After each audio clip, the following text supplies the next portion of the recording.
Number 1, वो कौन है जो सुबह से लेकर शाम तक सूरज की तरफ देखता रहता है?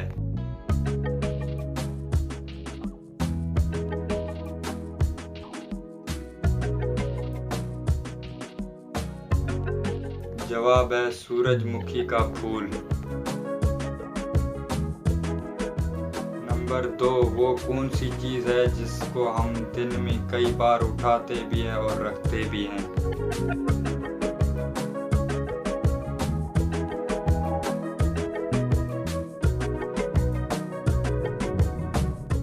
जवाब है कदम।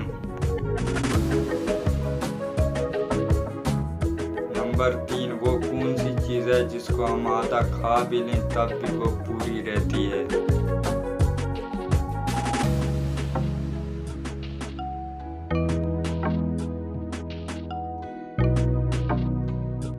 जवाब है हलवा पूरी।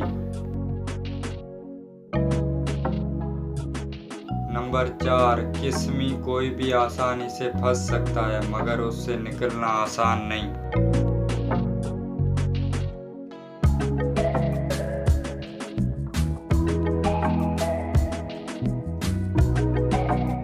जवाब है मुश्किल। नंबर 5, कौन सी चीज़ जिंदा से मुर्दा पैदा होती है और मुर्दा से जिंदा पैदा करती है?